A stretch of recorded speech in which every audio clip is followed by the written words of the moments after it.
Ça évolue, c'est bien les gars. Allez-y, il faut sauver la position. Donc la pluie, c'était pour vous montrer comme ce que vous faites là. Ça va réduire, tu vois. Oui, salut les abonnés, salut très chers abonnés. Alors, devenir fraisiculteur ne s'improvise pas, mais il est capital d'acquérir un minimum de connaissances. Une fois de plus, bienvenue dans cette énième vidéo. Ici, nous parlons agriculture, nous parlons élevage, nous parlons agro-pastoral, nous parlons entrepreneuriat. Nous vous donnons des différentes astuces qui vont vous permettre de réussir dans vos différents projets agro-silvo-pastoral. Alors, aujourd'hui, on parle de quoi? Nous allons parler de quelques conseils sur la culture de la fraise. Je pense que vous avez déjà vu ce dispositif dans plusieurs vidéos. Mais aujourd'hui, vous le savez, on parle de campagne agricole qui commence, la saison des pluies. Chacun est content, chacun est pressé d'aller planter. Mais sauf que pour la culture de la fraise, il y a un petit hic. Quand il pleut abondamment, on n'a pas de très bons fruits, surtout quand les plants ne sont pas protégés. Voilà par exemple un fruit, vous voyez comment il est attaqué. Que ce soit par les oiseaux, que ce soit par les rongeurs, les vers, les limaces et autres là. Donc, il est difficile de récolter les fruits de fraises lorsque la plantation est exposée au soleil. C'est pourquoi donc il est important, il est très important qu'en saison de pluie, vous puissiez préparer un dispositif pour contrôler les quantités d'eau qui arrivent sur vos différentes parcelles. Donc aujourd'hui, vous voyez, nos amis sont en train d'installer une bâche. On a utilisé du matériel local, bien sûr, comme des bambous, comme vous pouvez le voir, avec de la bâche transparente, bien sûr, pour limiter les rayonnements solaires ou créer une certaine protection. En même temps, le but principal, c'est de retenir l'eau. Vous voyez, il a un peu plu.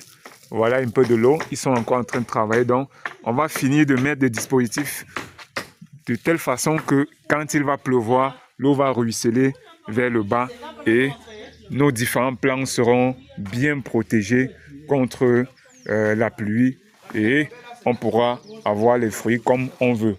Parce que là, il va donc falloir contrôler cette quantité de pluie par les arrosages. Certes, la saison de pluie, on ne veut pas qu'il pleuve beaucoup sur ces différents plants. Vous voyez par exemple ici, vous voyez comment il y a beaucoup de fruits là qui sont touchés, qui pourrissent et autres là. Ceci c'est dû à trop d'eau. Donc là, il est difficile de récolter les fruits en bon état, bien sains pour vous, pour mettre à votre disposition ces fruits de qualité. C'est pourquoi donc, nos amis sont donc en train de mettre cette bâche comme vous pouvez le constater là, pour pouvoir donc protéger le dispositif que nous avons ici. Donc c'est ça. C'était pour vous dire, quand vous lancez votre parcelle de fraises, si vous l'avez fait en plein champ, en saison de pluie, vous aurez beaucoup de problèmes.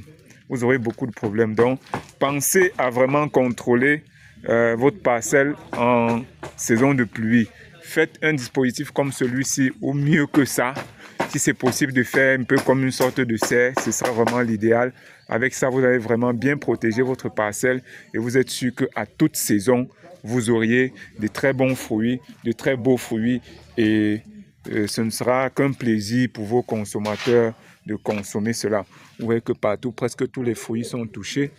Tout ceci parce qu'il pleut beaucoup, les oiseaux aussi. Quand c'est en plein air comme ça, il y a beaucoup d'oiseaux qui vont venir prélever les akènes là, qu'il y a tout autour. Soit disant, les akènes ici, ce sont les petites graines que vous voyez tout autour des plants, les petites taches là. C'est ça qu'on appelle les akènes.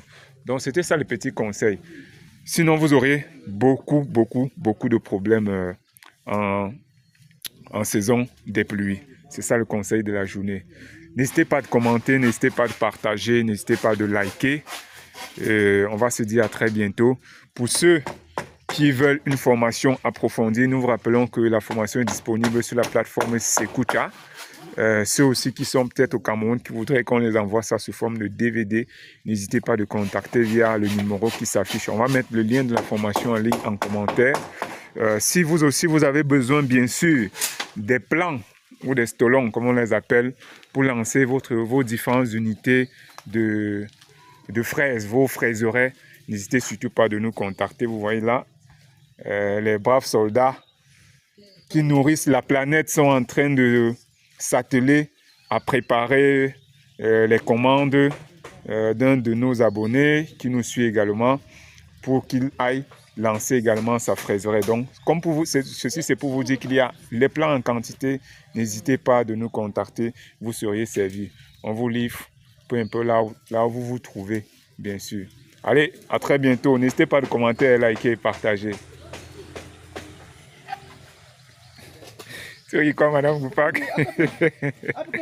Elle est déjà fatiguée, elle est déjà fatiguée, elle est déjà fatiguée. Elle travaille beaucoup. Allez, ciao.